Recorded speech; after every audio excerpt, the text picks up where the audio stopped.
Oak. Headed to the B.E.T. Music Matters Tour, starring MARSHA AMBROSIUS, yay! MELANIE FIONA, yay! Gonna get some footage on them tonight, and it's gonna be a great show. So stay tuned to the Mandi Roza Show. We're live in a living color and from the Royal Oak Theater.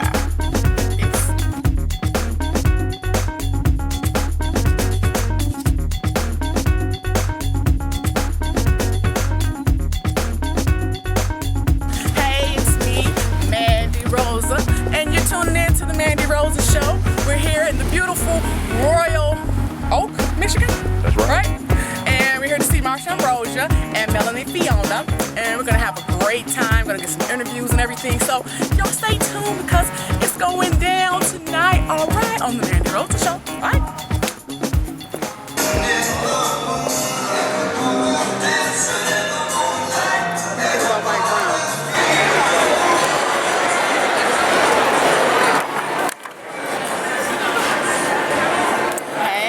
It's your girl Mandi Roza. You're tuning in right here on the Mandi Roza Show. We still got my girl right here, live in the living color, Miss MARSHA AMBROSIUS. She's gonna be on stage in just a few, so keep it locked right here. I'm spilling the tea right here on the Mandi Roza Show with MARSHA AMBROSIUS.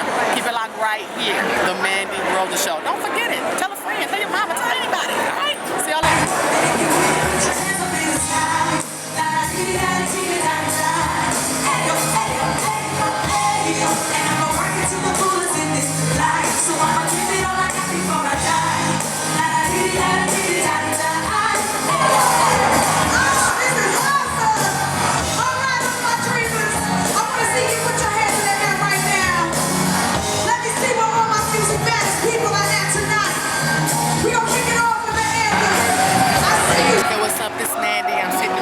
Watching Miss MELANIE FIONA live in a living color. It's the B.E.T. Music Matters Tour going on until the end of this month. So be sure to be watching out for what we're going to be on. So I'm getting ready to get back to watching MELANIE right now. So I'll let y'all later.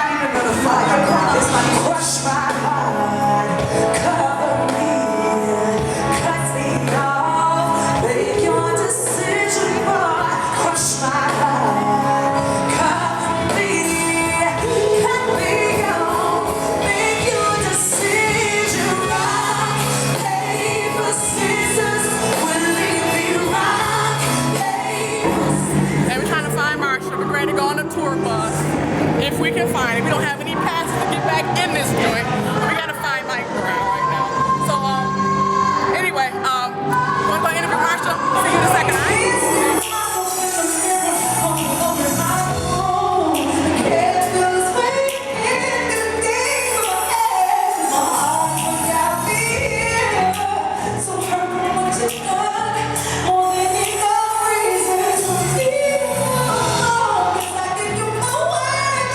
Trust in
I'm Mandy, and I'm chilling here with Miss MARSHA AMBROSIUS. I'm hoping I'm pronouncing her name right, but we're here on the Mandi Roza show, and I've just seen her right here.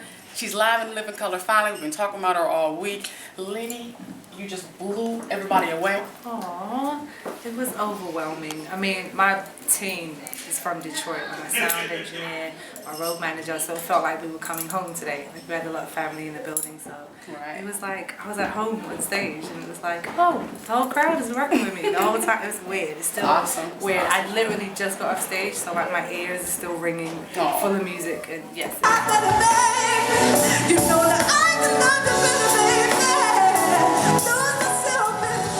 I want to ask you right quick was, how did it feel to come out of the gate with Far Away during the time of the bullying and the seriousness of the suicide issues that are going on, to be right on time? I know you probably didn't plan it, but it just happened to be. You know what? That's when you know God has something in store for everyone. I didn't, like you said, plan anything. I was just going and executing what is my mission, which is just to make good music, good honest music, and Far Away touched on that subject. So if the timing was perfect, because that's what it was, but thank God for that. Yes, I don't control that part, so yes. I was just, you know, playing my part and being an honest musician, and I'm glad that people, you know, feeling what it is that I feel good in that song. Lauryn Hill, I swear, we haven't spoken about it yet, but I swear I sing that like Jesus said.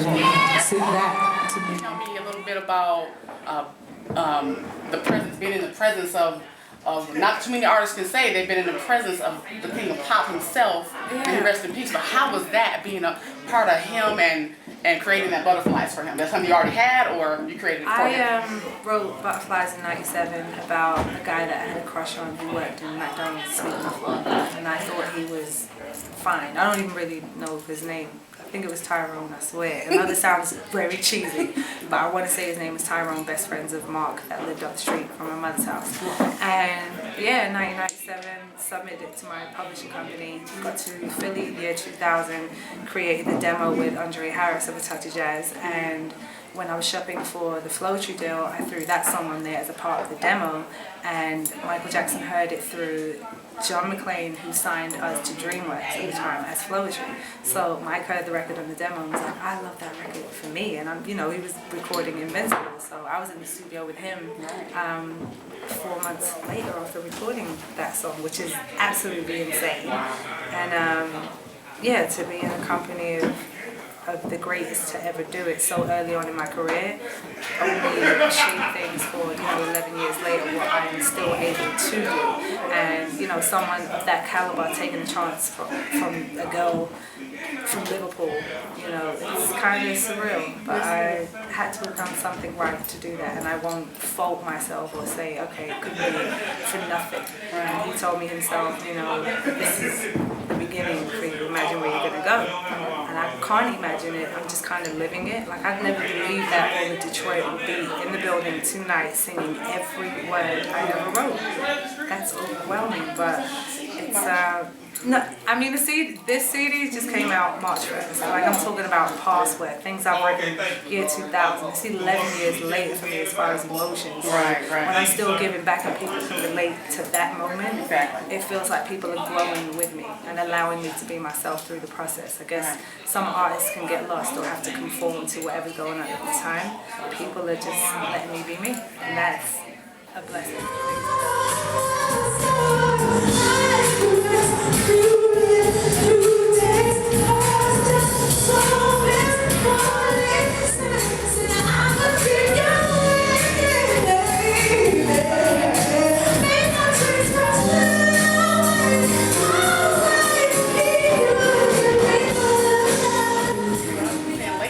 Other artists have been using, like your hip-hop artist or another hot R&B artist. You came out solo. I mean, that was always the intention. When I finally decided to do a solo project, I knew I wanted to do a solo project. I've been featuring, writing, and producing for so many other artists. I knew when I had my album, I wanted it to be my album. I don't want to pull the popular hip-hop feature, or, you know, that's for other things. But for an album, I wanted cohesion. I didn't want to just have a popular beat or, you know, produce. I wanted things that made sense, and this album makes sense.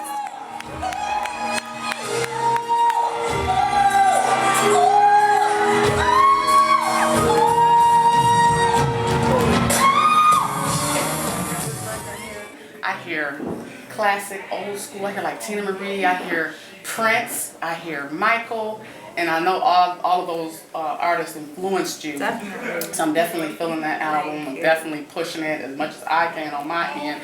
And I put some questions on Facebook and asked them, okay, I'm going to be interviewing Marsha. What do the ladies want to hear and what do the guys want to hear? The guys want to know, I'll go with the girls first. The ladies want to know, what did she do? She was always beautiful. What did she do? How did she lose the weight? What did she do and how does she maintain it? Weight Watchers. Weight Watchers, their point system works very well.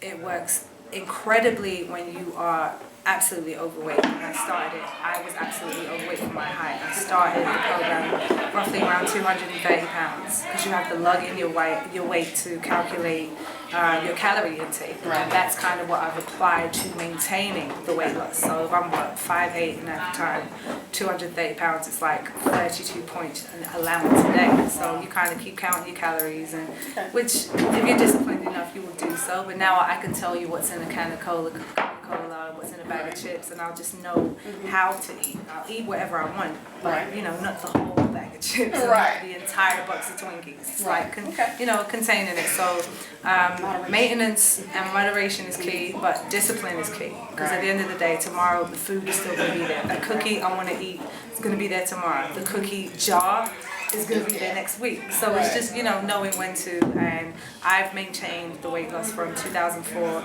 till now with ups and downs, because by the time Thanksgiving comes around or Christmas, I'm going to be eating. So I'll gain 15, 20 pounds, but then, you know, get right back to square one and, you know, get back on my feet.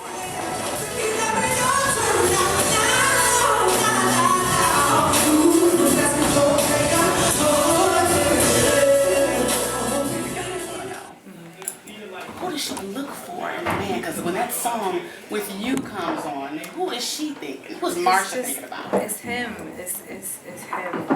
It's him. That's all I can say. It's him, she's saying. It's him. Think about him. He is my muse. I have one more. Now, did you know that FLOETRY was the end, or did you had an idea, or was it just an out of the blue situation that happened? No, I definitely saw it coming, and when Natalie left the group at the end of 06, I definitely saw that coming, because I knew creatively where we were in our lives, just on 2 completely different pages, and that's okay. 3 albums in, the accolades that we, you know, and achievements that we'd had, you grow into who you are in the industry. We came over here very young, and in realizing that we were 2 very different people, it's kind of hard to create in that setting. So, no love lost. She went away to do her thing. I continued to write things for other people, and it wasn't until a couple months ago I said, okay, I'm ready. J Records, we're ready, because I've worked with Alicia Keys, J Fox, and we already had the affiliation, and they said, what do you want to do? I was like, I want to make my album. If you let me do that, I'm with it. And here I am with my album. That's awesome. Okay, well, I'd like to thank you for sharing your time with me today, and you've been awesome. And I love, like I said, I loved your show. I definitely love the album. I'm pushing for it. Much success, Grammys, whatever you need to get. What about acting? You need acting? Anybody coming at you at all? Yeah, but I act a fool most of the time. That's all I do as far as acting. Act a fool. Okay. Well, thank you. I'm Mandi Roza, and this is the Mandi Roza Show. We have Marsha Ambrosius. Thank you for watching us today, and be blessed. Hey, this is Marsha Ambrosius, and you're tuned into the Mandi Roza Show. I'm Mandi, and you have just witnessed the Mandi Roza Show. We just interviewed Marsha Ambrosia. Had a wonderful time. I'm here at the beautiful Royal Oak Theater in Royal Oak, Michigan. Keep it locked right here always, while I'm bringing you nothing but the top artists, athletes, whatever you name it. We're doing it right here at the Mandi Roza Show. So thank you for watching. Peace.